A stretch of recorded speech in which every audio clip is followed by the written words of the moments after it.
Meanwhile, the White House is apparently kicking off its mass deportation plan, and Alabama Republican Senator Katie Britt posting to X to congratulate President Trump on promises made, promises kept, claiming that immigration and customs enforcement agents arrested 308 illegal immigrants on Tuesday alone. However, there's been no confirmation by ICE, the Department of Homeland Security, or the White House on this. NewsNation's Robert Sherman is on Capitol Hill with the latest this morning. Robert, it appears the president's wasting no time ushering a new era for policing the border.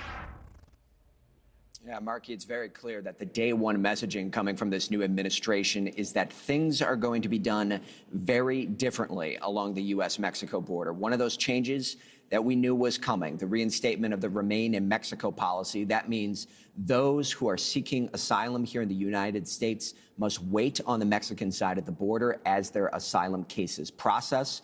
We also know that the way that parole cases are going to be looked at, that will be different as well. Instead of sweeping provisions that allow entrance into the country, it goes back to an individual level. This was a statement put out by the Department of Homeland Security. It says, quote, the Biden-Harris administration abused the humanitarian parole program to indiscriminately allow 1.5 million migrants to enter our country. This was all stopped on day one of the Trump administration. This action will return the humanitarian parole program to its original purpose of looking at migrants on a case-by-case basis. And then something else that's going to be different as well, the way that ICE agents operate.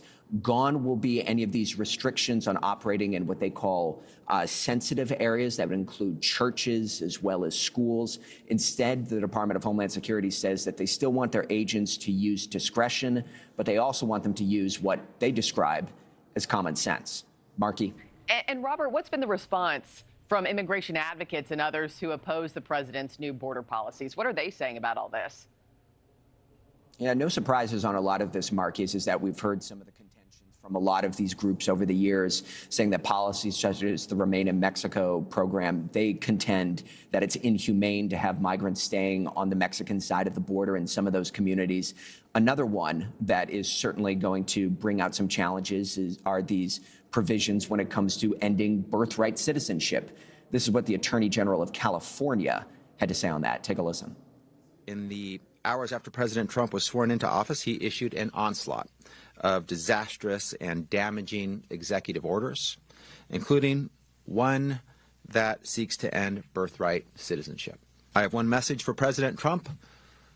I'll see you in court.